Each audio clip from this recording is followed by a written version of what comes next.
Olá, bom dia, bom dia, bom dia. Deus, Ele é sempre bom. Apesar de você, apesar de mim, apesar de nós, queridos. Deus, Ele é sempre bom. Sempre bom. Ele é pleno. Ele é pleno em amor. Deus, Ele é o próprio amor encarnado, que habitou entre nós, o Verbo que se fez carne e habitou entre nós. Essa manhã com certeza será uma manhã de bênçãos para nós.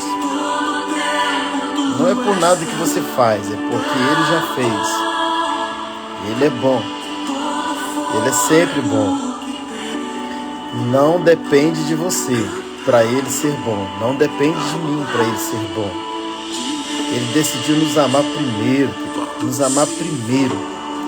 Quando você e eu ainda nem existia, Ele decidiu nos amar. É a bondade, é o favor dele. Bom dia, Wagner, que alegria tê-lo aqui. Esse fundo está muito alto. Se estiver alto, me fala que eu dou uma baixada aqui. Se estiver bom, também pode falar. É isso, nós sempre lembramos isso, que Ele é bom.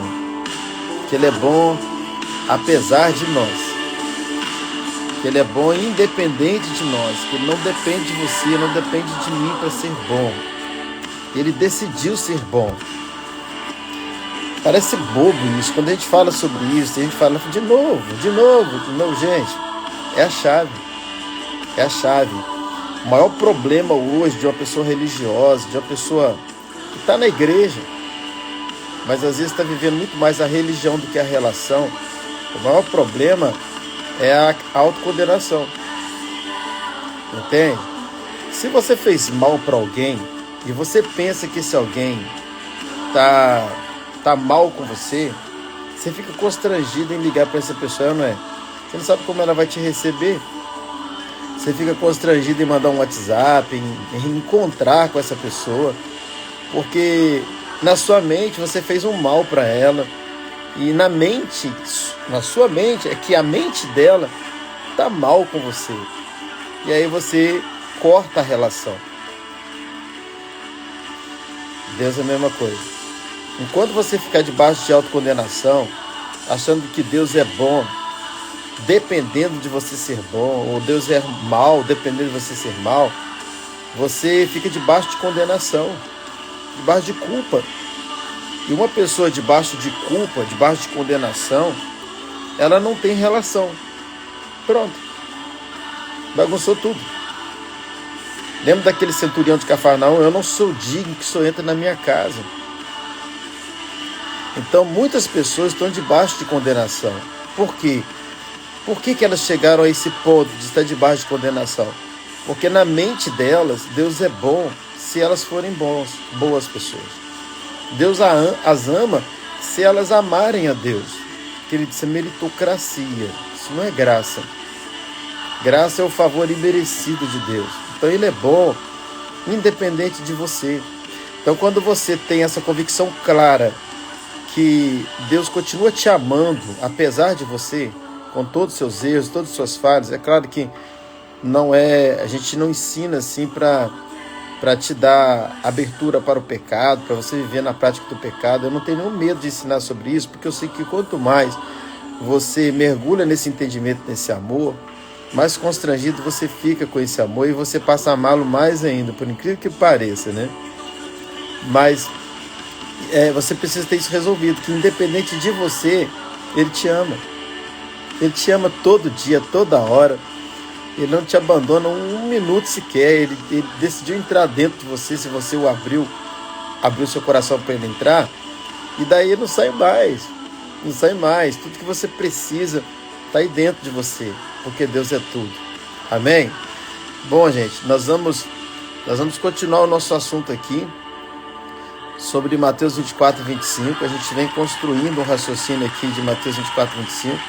Você que chegou aqui, não saia daqui, continue aqui com a gente, porque esse assunto, para mim, ele é altamente necessário, ele é altamente atual. O tempo que a gente está vivendo hoje é esse tempo de aproximar do arrebatamento. Os dias são maus, são dias difíceis. Talvez você em alguma parte do mundo, talvez até mesmo no Brasil, pode dizer, não está tão difícil assim. Mas a gente não prega só a nível de Brasil, a gente prega a nível de nações, né? Porque Deus é Deus das nações, é Deus dos povos. A Bíblia se cumpre a nível mundial, não a nível apenas de Brasil. Então a gente precisa fazer uma leitura um pouco mais macro do que micro. E quando a gente faz essa leitura macro de tudo que está acontecendo, a gente crê piamente que Deus está às portas. Que Deus está às portas, que a qualquer instante Jesus volta para arrebatar a sua igreja. Essa igreja que está no meio dos crentes. Ai, ai. Bom, vamos dar um bom dia para a turma que já chegou aqui, né? Bom dia para o Wagner, bom dia para a Mônica, o Wellington, bom dia para a Rosilene, bom dia para o Israel, está com a gente também. Que alegria ter vocês aqui, gente. Podendo estar aqui, não saia daqui. Não saia daqui. Então, assim, a gente está muito perto do arrebatamento da igreja que está no meio dos crentes. Infelizmente, toda pessoa... Bom dia, Wesley, que alegria tê-lo aqui.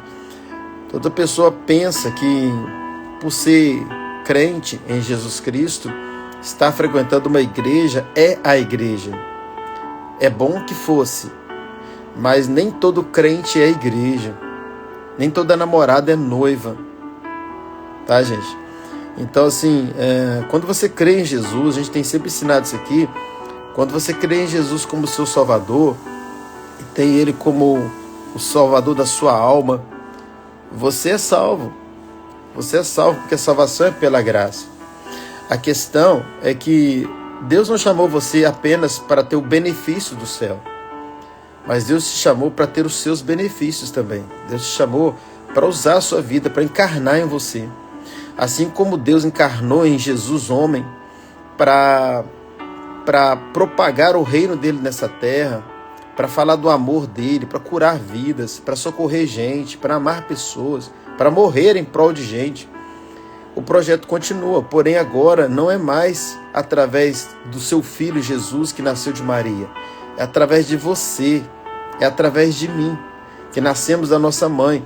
Então esse Deus que encarnou no menino Jesus é o mesmo Deus que quer encarnar em você.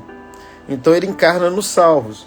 Então por isso, na verdade, o plano ele continua por isso, porque Jesus, quando ele salvou você, ele não salvou você porque você é bom, ele não salvou você porque você merece ir para o céu, não, ele salvou você porque ele tem um plano, ele tem um propósito de, através de você, encarnar em você para que outros sejam salvos.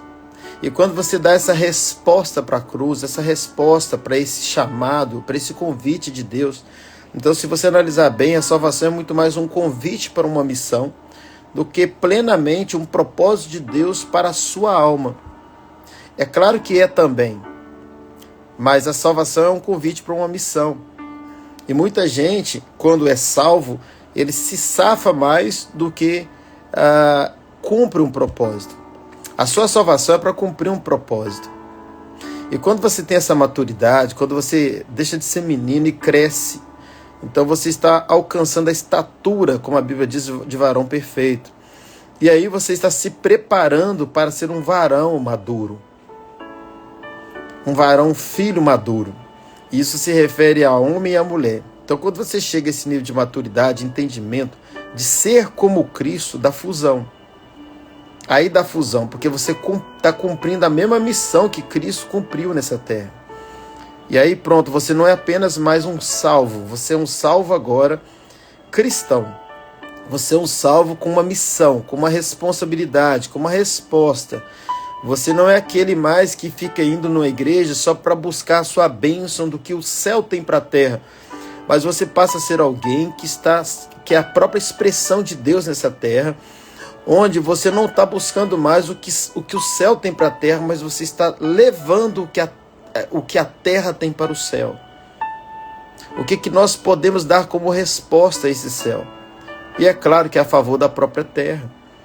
Então, querido, quando você tem esse entendimento que a sua salvação é por uma missão, você não fica preocupado com os deleites dessa vida, com as coisas dessa vida, mas você entende que pela graça, pela bondade de Deus, você foi chamado para uma missão. Você foi chamado para uma responsabilidade. Então, quando você chega nesse nível de maturidade cristã, você está como Cristo. E se você está como Cristo, você está se tornando a igreja, a eclésia de Cristo nessa terra. Então você agora está conquistando o reino. Você não é mais alguém que é um mero salvo, mas você é um salvo do reino. A salvação é pela graça, mas o reino é pelas obras. A salvação é o que Cristo fez por você e por mim, mas o reino é o que a gente faz por ele. Então, querido, a nossa responsabilidade é maior do que se pensa. Então, a igreja tem uma missão. Uma missão de invadir o inferno e saquear o inferno. E povoar o céu. Essa é a minha missão, é a sua missão. Então, a gente está falando sobre Mateus 24, porque haverá um arrebatamento em Mateus 24. E esse arrebatamento de Mateus 24 não é o mesmo arrebatamento de 1 Tessalonicenses 4,13, que é o mesmo de 1 Coríntios 15, a partir dos 50. Aí é o mesmo. 1 Coríntios 15, a partir dos 50. Depois você lê lá. E 1 Tessalonicenses 4,13 é o mesmo arrebatamento. Mas o de Mateus 24 é um outro arrebatamento. Esse arrebatamento de Mateus 24, depois você lê a partir do 36, que a gente falou na live passada, ele está por vir a qualquer instante. Só que nem todos vão subir nele. E que você não seja alguém que vai ficar, querido. Que você suba. Pastor, o que eu preciso fazer para subir? Ser um mero salvo? Não. As 10 virgens, a gente vai ver isso aqui hoje, as 10 eram salvas. As 10 tinham todo o aparato de salva. Tinha azeite na lamparina, isto é, o Espírito Santo. Esperavam pelo noivo. Tinha a lâmpada acesa, luz do mundo, Jesus. Eram virgens. Então todas as 10 eram salvas. Mas apenas 5 não se preocupou com as coisas dessa terra. Apenas 5 entendeu a missão. Entendeu o propósito de serem salvas. E abriram mão de um sistema para viver uma vida de reino. Então essas se prepararam para esse arrebatamento. Então elas sobem. As outras ficam. A questão é, você tem sido virgem prudente ou virgem nécia? Se Jesus arrebatar a igreja hoje, você sobe ou você fica? Ah, pastor, eu confesso que a minha vida não está tão boa assim, eu não tenho vivido uma vida de compromisso com Deus, de responsabilidade. Eu não tenho dado uma resposta, porque responsabilidade vem da palavra resposta. Eu não tenho dado uma resposta por aquilo que Deus fez por mim. Eu não tenho cumprido um propósito. Eu sei que eu sou salvo, mas eu não tenho cumprido o propósito. Então, querido, isso aí é do Espírito Santo, aí já não é autocondenação. É o Espírito Santo dizendo para você que você tem uma missão de cumprir um propósito da sua salvação. Eu costumo dizer que a primeira fase do nosso encontro com Jesus é aquela fase que você está sentadinho numa mesa, ele vem com a bandeja como garçom, e você sentadinho na mesa, ele chega para você e diz assim: o que queres que eu te faça? Sabe, é esse primeiro momento, esse primeiro encontro com Jesus. A bandeja na mão dele, você assentado e ele é o garçom. E aí ele te pergunta: o que queres que eu te faça? Aí você começa com a sua enorme lista, né? É o menu do restaurante. Aí você fala assim: por favor, você me vê o cardápio, Jesus? Aí ele fala assim: eu não preciso te dar o cardápio. Está escrito que você pode querer o que você quiser, eu te dou. É tudo. Escolhe, eu tenho tudo. Não tem... Aqui nesse restaurante não tem alguns produtos ou um tipo de comida. Aqui tem tudo que você precisar. Então o que você quer que eu te faça? Aí cada um vem com os seus negócios. Com aquela lista enorme, né? A maioria veio para Jesus dessa forma. Com uma lista enorme de dores. De necessidade de um Deus poderoso. E você hoje segue uma igreja, você hoje está numa igreja por causa de uma lista enorme que você fez, e uma boa parte dela foi cumprida. Jesus pôs na bandeja e te serviu, né? Uma cura, uma restauração de casamento, vida financeira, filhos, enfim, cada um com a sua história. Só que a gente vai ficar a vida inteira nisso, gente. A gente vai ficar a vida inteira pensando que estar na igreja é só por causa de um Deus poderoso?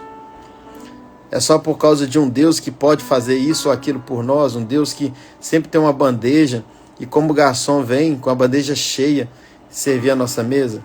Não foi para isso que você foi chamado.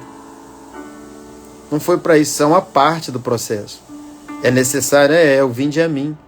Vem a minha, você que está cansado, sobrecarregado. Só que Jesus, ele quer te levar para um nível de maturidade onde você não fica mais como esse pedinte espiritual, como esse mendigo espiritual. Ele quer agora reverter o processo, ele quer que você agora se assente, ele quer agora ele se assentar na mesa e você vir com a bandeja. Então agora, esse é o processo, querido, do crescimento, da maturidade, de modo que você fala, Jesus, se assenta agora. Bom dia, Adelaide, que alegria tê-la aqui. Bom dia, Elisângela, Carla, que alegria ter vocês aqui, tá? Tem mais gente que chegou aqui, né? A Val também, a Vivi, a Ana Paula, que alegria ter vocês aqui. A Aline chegou agora também. Então, querido, a maturidade é quando você não tem mais uma relação com Deus poderoso, mas com o Pai amoroso. E quando você sai desse nível de menino, de uma relação de um Deus poderoso, que é mero interesse que você é um cristão, ou melhor, um crente, e passa a ter uma relação com o Pai amoroso, você sai do poder para a vontade. Então você agora não é alguém que relaciona com Deus poderoso porque você está preocupado com o poder dele de fazer alguma coisa para a sua vida. Mas você agora tem uma relação com o Pai de amor, onde você sabe que tudo que o Pai tem é seu, e você quer saber qual é a sua missão na família, como irmão mais velho, porque você cresceu. Então você chega para o Pai agora e fala, Pai, qual é a minha responsabilidade? Qual é a minha missão? Qual é o meu compromisso? Então você cresceu. Então o que está faltando hoje é crente maduro. Talvez um dos motivos é o tipo de ensino que a igreja tem dado hoje. Vem receber sua vitória, vem receber seu milagre, vem campanha disso, campanha daquilo. Então a igreja tem ensinado muito mais sobre um Deus poderoso do que um Pai amoroso. E aí a gente fica a vida inteira como menino na fé, menino no entendimento. Não tem um pensamento de família, não tem uma mentalidade de família, mas tem uma mentalidade individual. Querido, não existe igreja sozinho, ninguém é igreja sozinho. Deus, quando olha para nós, vê um Espírito, uma salvação, um batismo, uma noiva, um corpo, uma família. Então nós somos fundidos em um só. E a nossa missão não é mais apenas viver a nossa própria vida. A nossa missão é viver em família. É viver como irmãos, uns dos outros. E passar por um processo de metanoia, de entendimento de que a minha salvação não é mais a favor de mim. Um dia eu fui salvo a favor de mim. Mas a partir do momento que eu me tornei um salvo, eu não sou mais a favor de mim. E é isso que infelizmente as pessoas não entendem. Agora eu estou a favor do próximo, para realmente fortalecer uma família. Então nós hoje, nós não precisamos mais nos preocupar com o Deus poderoso. Nós precisamos nos preocupar com o Pai amoroso. E que esse Pai tem uma vontade. Então, muito melhor do que você se preocupar com o poder de um Deus, é você se preocupar com a vontade de um pai. Aí você cresceu. Porque um menino, ele está sempre preocupado com o poder de um pai. Um pai que dá segurança para ele, um pai que dá comida para ele, um pai que dá quando eu digo pai e mãe, tá? Que dá o mamar. Depois do mamar vem a mamadeira, depois da mamadeira vem a papinha, depois da papinha aí começa um alimento mais sólido. Porque o menino vai crescendo. O problema é que tem muita gente que está nessa mentalidade, não de um pai, mas a mentalidade de um poder de um Deus. E aí fica a vida inteira como um menino na papinha. Mas Deus quer que você entenda que Ele é um pai, que está formando uma grande família, e que para que esse projeto de família cresça, você precisa crescer. Você sabe como uma família cresce? Quando o menino e a menina se tornam maduros ao ponto de poder gerar filhos. Antigamente tinha muito isso, hoje não tem. Se você pega uma família, por exemplo, minha família Vieira, que começou, vamos imaginar no meu avô. Era só o meu avô e minha avó, que eram filhos de um pai. Só que eles cresceram e chegaram ao ponto de poder gerar filhos. Então, se você pegar só do meu avô para cá, você vai ver uma multidão de gente.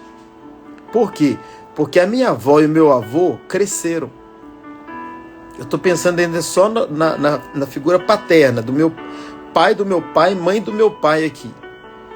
Eles cresceram, por terem crescidos, puderam gerar filhos. Ter momentos de prazer e gerar o primeiro filho, o segundo filho, o terceiro filho. Meu avô, parte de pai, teve 9 filhos. E cada um dos 9 teve mais seus filhos, e assim foi. E assim foi crescendo a família. Roberto, que alegria tê-lo aqui. Renan também. A Josi, que alegria ter vocês aqui. Então, olha só. Quando eu cresço, eu estou pronto para gerar filhos. O que está acontecendo com a igreja? Que a gente nem pode chamar de igreja. O que está acontecendo com os crentes? Meninice. Com muito amor. A maioria dos crentes são meninos. E por ser menino não gera filho. E você sabe onde eles aprendem a ser menino, a manter menino? Com as próprias pregações. Com o próprio modelo que é ensinado. É aqui, quando eu digo aqui, quando está em cima daquela plataforma que eles chamam de altar. Altar é o nosso coração. Aquilo ali é uma plataforma de alvenaria. E eles ficam ali, é aqui a sua vitória, é aqui a sua bênção. Querida, a nossa bênção não é ali. Isso é muito atraso.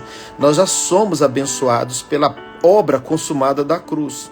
Então, quando a gente acaba com essa meninice de pensar que eu vou a um culto, assistir um culto para receber a minha vitória, eu já não entendi nada da cruz. Porque muito mais do que para receber, eu vou a um culto para doar a minha vida, para se entregar, para ser parte de um cordeiro morto, para uma missão de alimentar o outro. Então ali é a minha família, onde eu encontro a favor do outro. Eu não vou ali a favor de mim, porque a cruz já foi a favor de mim. E nada mais é maior que a cruz. Por mais que eu faça, eu não vou fazer nada a favor de mim maior do que a cruz já fez. Vou repetir. Por mais que eu faça, eu não vou fazer nada a favor de mim maior do que o que a cruz já fez. E como, infelizmente, muita gente tem dificuldade em entender isso. Então você não vai a um culto para assistir um culto, para ser parte de uma plateia. Você vai para um culto para celebrar o seu culto, para prestar o seu culto numa arena. Então, você quando está nesse encontro de um culto, quando você está no momento de um culto, você não está por você. Você está pelo irmão. Você está ali a favor de gente, a favor de vidas. Então essa mentalidade de estar na igreja para buscar uma bênção, isso é tornar vão a cruz. Ou melhor, vã. Você está tornando vã a cruz. Você está tornando vão o sacrifício. Porque nada que você faz indo a uma igreja é maior do que o que Cristo fez subindo a cruz. Então está faltando esse entendimento que tudo que você precisa, você não terá. Tudo que você precisa, você já tem, porque está consumado. Isso te faz crescer quando você tem esse entendimento que igreja não é lugar de buscar nada. Igreja é lugar de se entregar. E quando você se entrega na igreja, você tem já um entendimento que você pode se entregar em qualquer lugar. E aí a igreja vai. Porque você se entrega no seu trabalho, você se entrega no trânsito, você se entrega na sua casa, você se entrega na escola, na faculdade. Você se entrega a favor de gente. Então o Cristo encarnado passa a encarnar no seu próprio corpo. Porque o verbo que se fez carne e habitou no menino Jesus é o mesmo verbo que quer habitar em você. O mesmo Espírito que esteve em Jesus é o mesmo Espírito que está em você. Mas ele não quer apenas estar, ele quer manifestar. Então a gente às vezes tem uma relação com Deus como menino. De sempre pensar que eu preciso de um Deus que vai me dar isso ou aquilo. Não, eu tenho um pai que já me deu tudo. E a minha relação hoje não é a relação de buscar alguma coisa em um Deus poderoso. A minha relação hoje é de saber qual é a vontade de um Pai amoroso. Por que, Pai, que o Senhor me chamou para fazer parte dessa família? Qual é a minha missão? Qual é o meu propósito? Quando o Senhor decidiu me escolher, o que o Senhor viu em mim? O que eu posso fazer para cumprir um propósito, cumprir uma missão? Aí você cresceu. Aí você cresceu. Aí você conseguiu entender o que está no coração de Deus. Então você não foi salvo porque você merecia ou porque você era o melhor. Aliás, onde abundou o pecado, superabundou a graça. Porque se você foi salvo, porque você era ruim mesmo. Eu fui salvo porque eu era ruim mesmo. Não é porque a gente era gente boa, não. É interessante que Jesus tinha mais facilidade em entrar na casa de um pecador do que na casa de um religioso.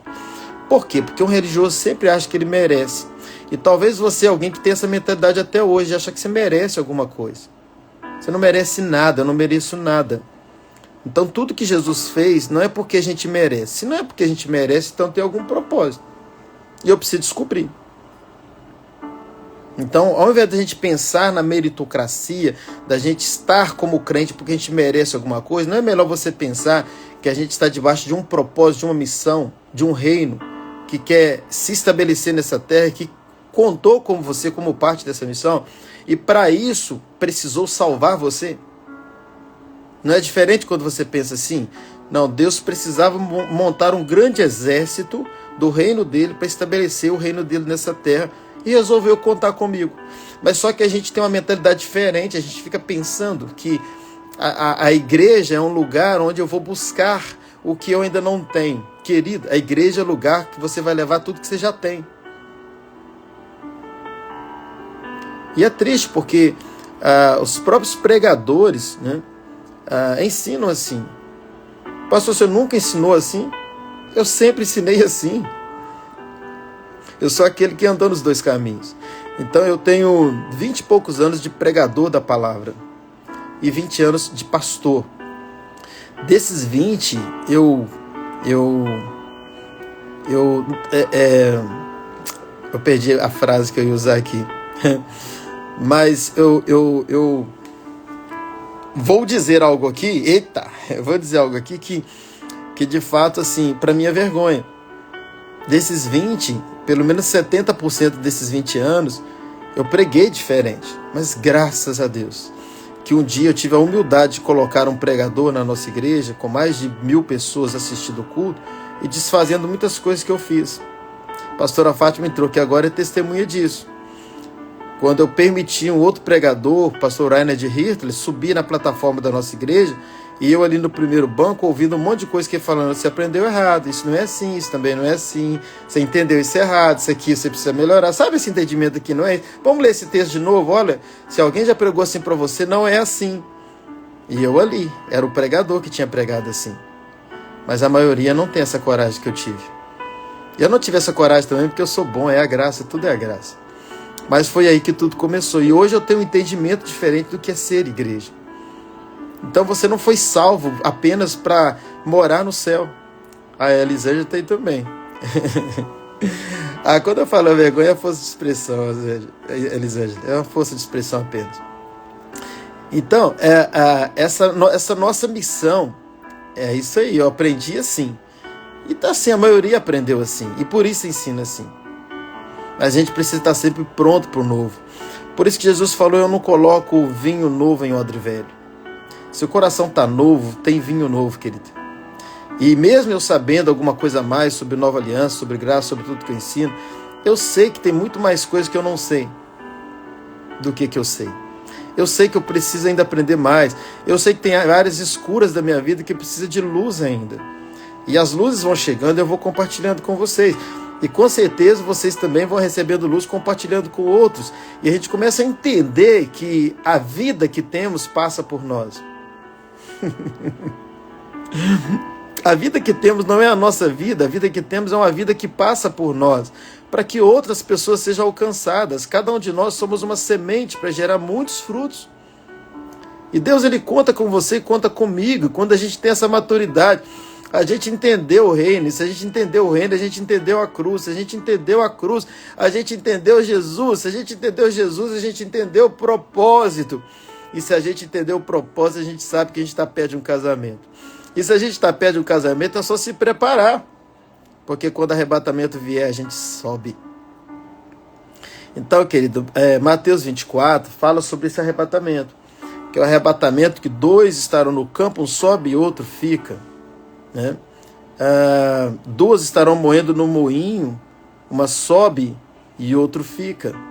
É isso. A gente precisa ter esse entendimento. Pastor Cícero, que alegria tê-lo aqui. Esse entendimento que a nossa missão não é apenas ser salvo.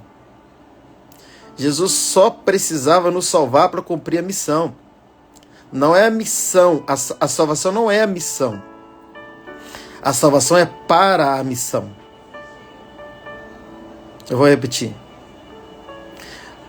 Infelizmente, querido, o que eu falei aqui agora é tão simples, mas pouco entendido e pouco vivido. A salvação não é a missão. A salvação é para a missão. Então, Deus não te salvou e me salvou como missão. Deus nos salvou para uma missão. E quando você cresce, você entende qual é. Não é quando você está um pouco mais maduro, que seus pais te perguntam ou perguntaram, o que você quer ser na vida? Quando a gente amadurece, a mesma pergunta vem.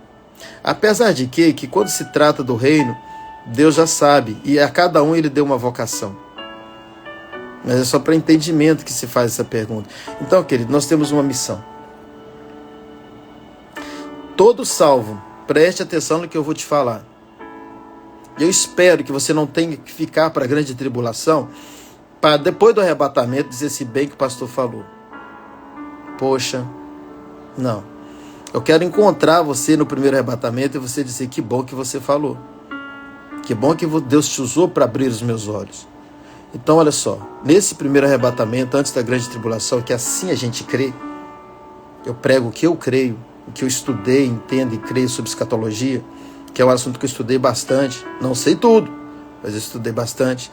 E é mais fácil entender quando você sabe que salvação é uma coisa, reino é outra, facilita tudo.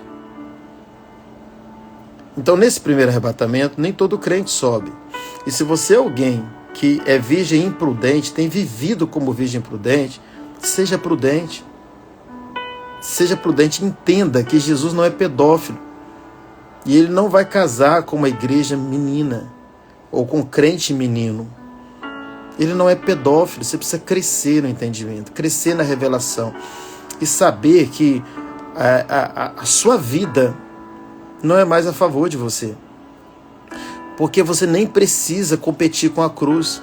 A cruz já foi a favor de você para que você não viva mais a favor de você. Toda vez que você tenta viver a favor de você é porque você está competindo com a cruz. E se você compete com a cruz é porque parece que a cruz não é tudo. E aí, então você pensa que você ganha da cruz. Você fala, pastor, eu não faço isso. Faz. A maioria faz. Infelizmente faz. Quando você pensa que você tem que pagar o preço para receber sua vitória, você está fazendo isso. Quando você pensa que você tem que fazer uma campanha para ter uma vitória, você está fazendo isso. Quando você pensa que você está indo na igreja para buscar a sua bênção, você está fazendo isso. Quando você, no momento de oração, é muito mais um pedinte das suas vontades do que estar pronto para ouvir a voz de Deus e saber qual é a vontade dele. Você está fazendo isso. A gente compete com a cruz todo dia. Toda vez que você pede o que a cruz já te deu, você está competindo com a cruz. Ou de mal a pior, você não entendeu a cruz.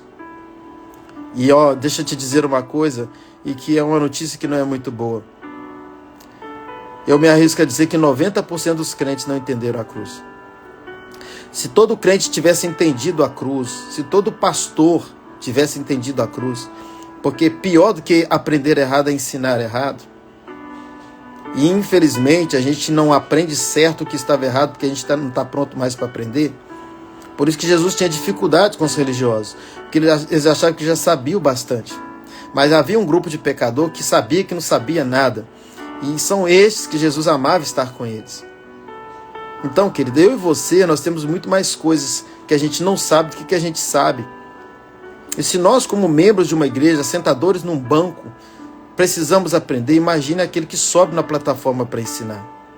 E é triste quando você quer compartilhar e a pessoa não quer nem saber do que você está compartilhando.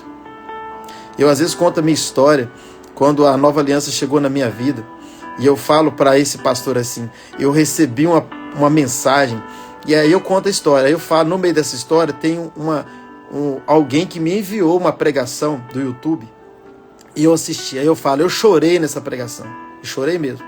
Aí eu falo, eu assisti essa pregação mais de 10 vezes, e eu vou só enaltecendo a pregação, porque de fato a pregação foi muito poderosa.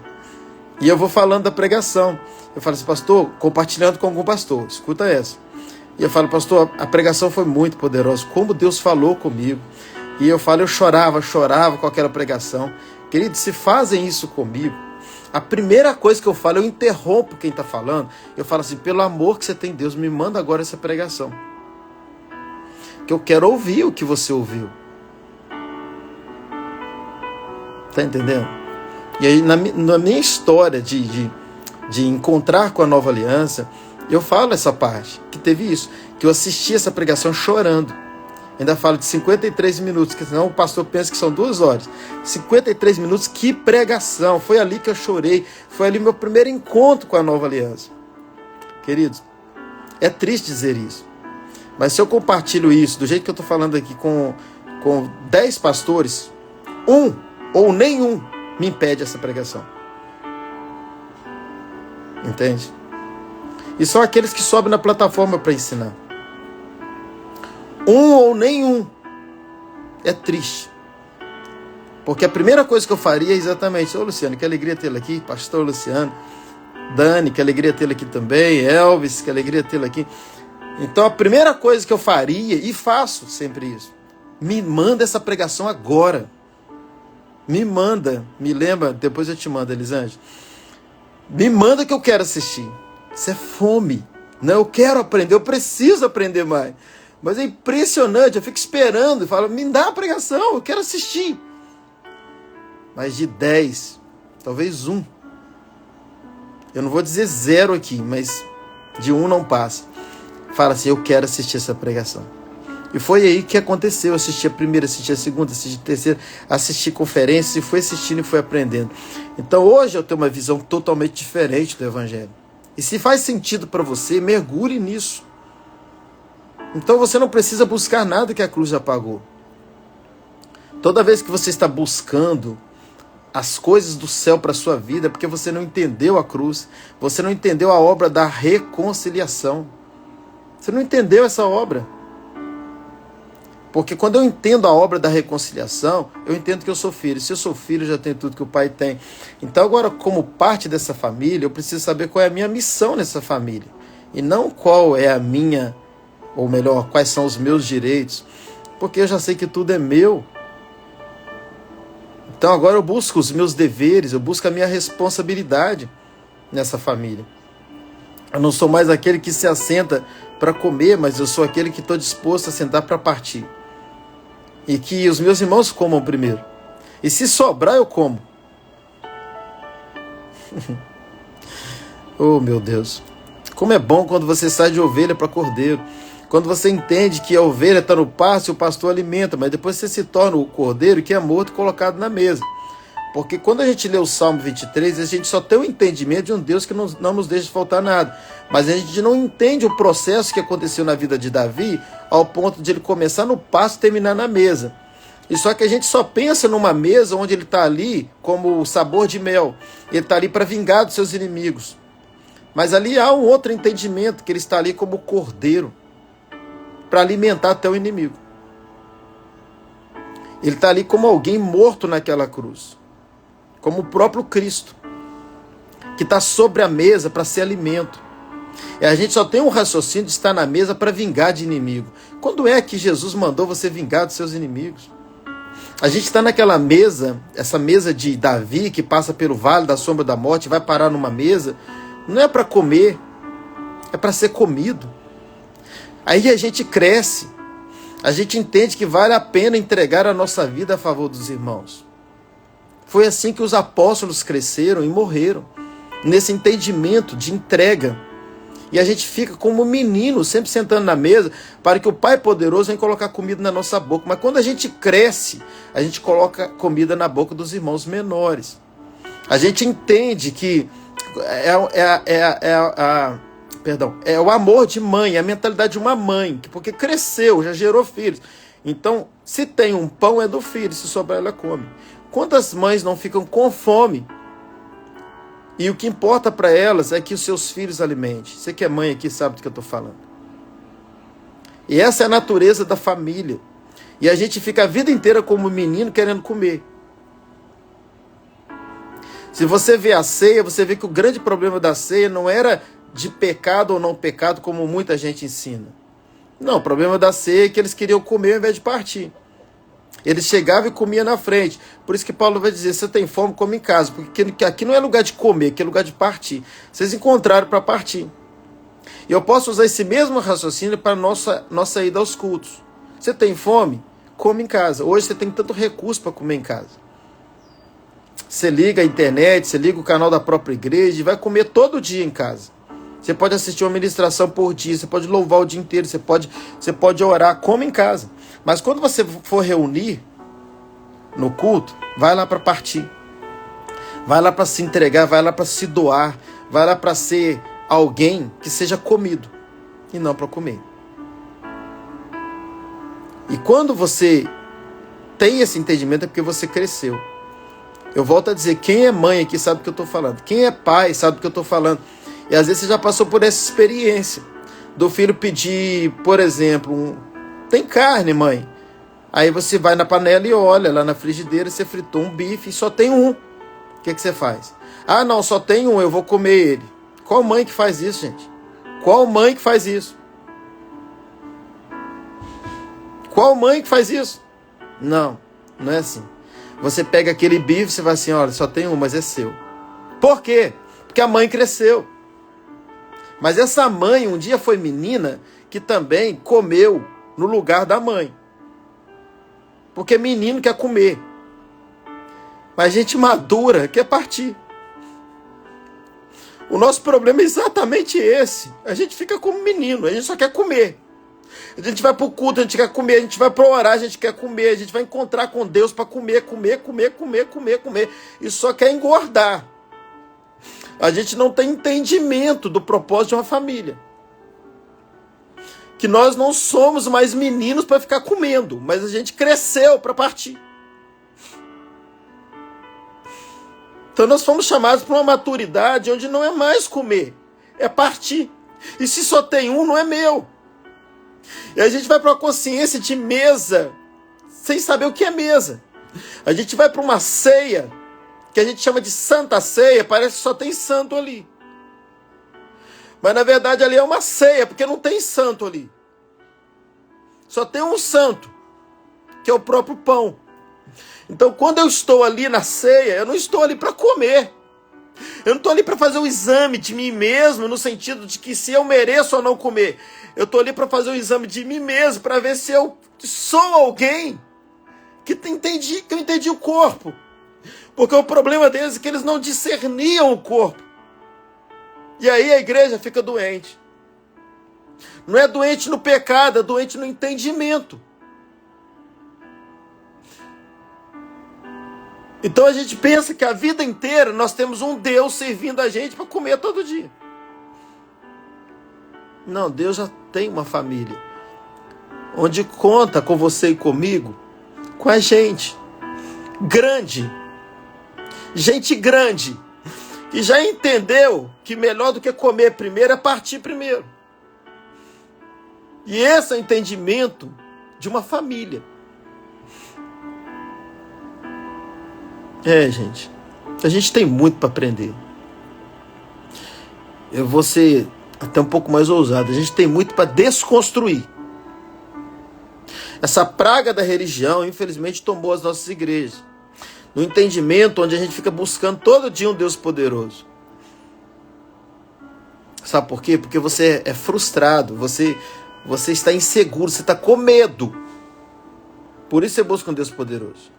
Porque você tem uma relação de medo que possa te faltar alguma coisa. E que você precisa do poder dele para dar esse suprimento. Mas quando você crê e entende que você tem um pai amoroso, você está seguro. Você está seguro E por isso você não precisa mais comer. Você está seguro que você pode partir. Você está seguro que você não precisa ainda ser abençoado, mas que você já é um abençoado. Abençoado para abençoar, curado para curar, amado para amar, liberto para libertar, salvo para salvar. E aí você cresceu. Pastor, só mudou o assunto de Mateus 24. Não, estou dentro do mesmo assunto. Eu só estou construindo algo aqui de modo que você suba nesse primeiro arrebatamento. Pastor, é um desafio. Por isso que eu fico aqui todo dia falando a mesma coisa, muitas coisas. Por isso que eu fico todo dia falando muita coisa sobre a mesma coisa. Até as pessoas entenderem isso. E a desconstrução, ela é mais demorada, por isso que ela precisa ser repetida. Amém. Ela tem que ser repetida. Até a pessoa entender. Porque você precisa desconstruir. Agora também não adianta eu ficar só repetindo aqui quarta e sexta e você não repetir todo dia. Você precisa buscar esse tema. No meu Instagram tem muitas mensagens sobre isso.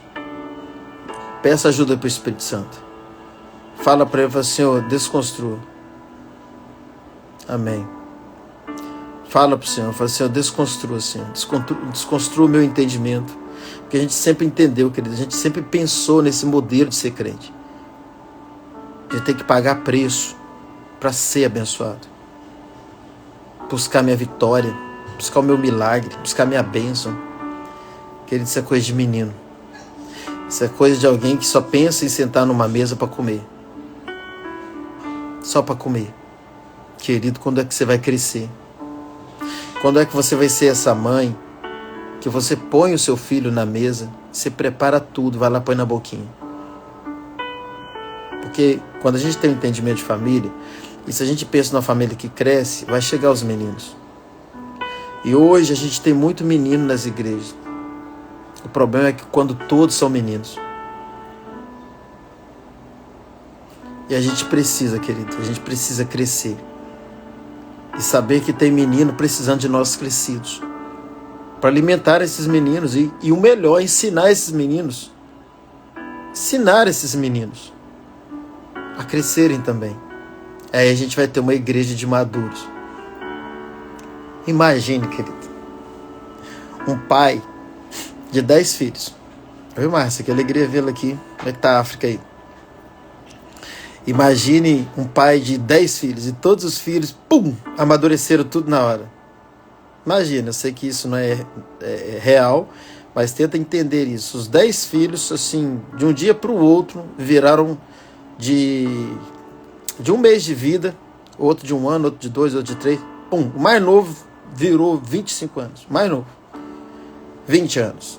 Tudo maduro. E aí o pai fala para esses 10 filhos assim: agora vocês podem casar e gerar filhos. Olha a velocidade que essa família vai crescer. Amém, Adelaide. Depois você assiste o restante aqui. Olha, Edgar, que alegria vê-lo aqui. Olha a velocidade que essa família vai crescer quando todos amadurecem. Esse é o propósito. Que sejamos filhos maduros. Porque filho maduro gera filho. Filho menino, além de não gerar mais filhos, ele ainda dá trabalho para o pai. E o pai às vezes pensa assim: eu não vou ter mais filho não, porque esse menino está dando muito trabalho. Claro que eu não estou falando agora do pai celestial, mas do pai biológico. Então, querido, tem muita coisa que a gente precisa desconstruir. E Mateus 24, já para fechar essa live, aqui a gente deixa o Espírito Santo conduzir, tá, gente? Quem está comigo há mais tempo sabe disso. E vamos fazer o seguinte, a gente tem alguns minutinhos ainda. Faz esse favor, compartilha aí, clica nesse aviãozinho aí, marca o máximo de pessoas que você puder. Ah, pastor, já está no final da live, não tem problema, porque você vai estar, pelo menos, compartilhando esse link para que pessoas assistam em outro momento. Não deixa de fazer isso não, gente. Não deixa não, porque quem está aqui desde o início comigo sabe que tem muita coisa aqui que a gente falou que as pessoas não estão acostumadas a ouvir. Não é porque eu sou bom não, pelo amor de Deus. Não é por causa disso, é porque o Espírito Santo a graça dele tem dado alguma coisa para mim compartilhar com vocês. É a bondade dele, ó. Então acho que eu já fiz a minha parte, eu compartilhei para 50 pessoas aqui. Rapidinho, olha só. Então essas pessoas vão assistir em outro momento.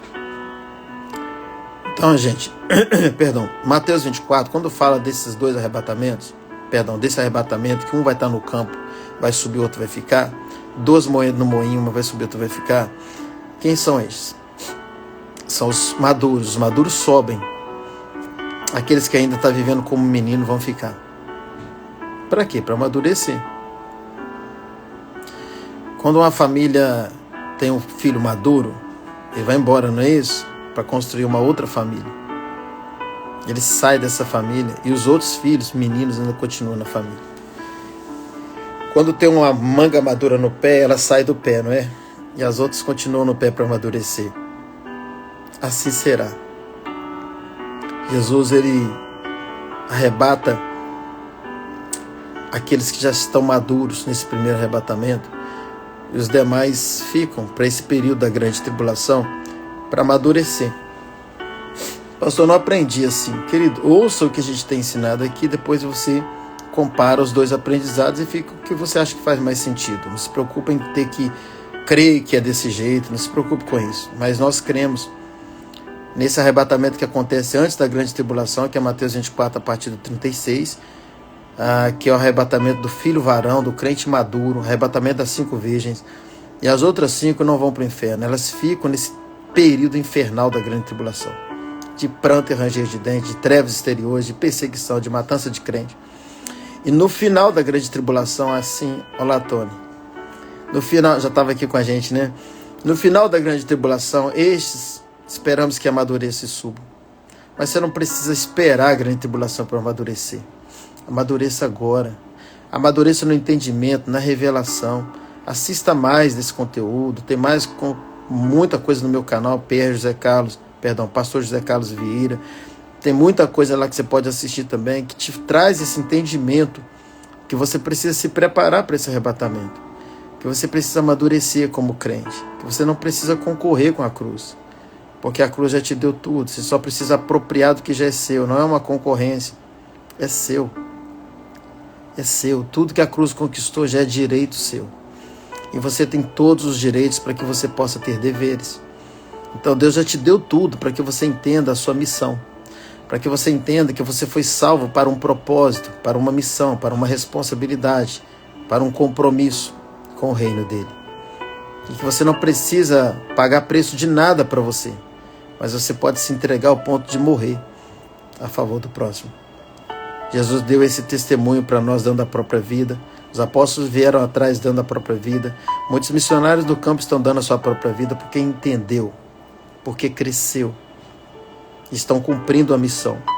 Que para que outros possam viver, vale a pena morrer. Para que essa família aumente, eu posso me entregar. É isso, querido. Essa é a nossa missão. Essa é a nossa responsabilidade. Existe uma mesa, uma grande mesa nessa família. E essa mesa é também para comer. Mas antes de comer, nós fomos chamados para partir. Para repartir o que temos. Para dar o nosso melhor a favor do nosso irmão. Então, quando você encontra num culto, você encontrou numa mesa. E essa mesa você come também? Come. Mas você está muito mais ali para partir do que para comer. Esse é o verdadeiro sentido da própria ceia. É partir e não comer. E quando você come e não parte, você está fazendo de forma indigna. Não é que você é indigno ou não. Você está fazendo de forma indigna. É diferente. É diferente. A gente precisa reaprender. É isso.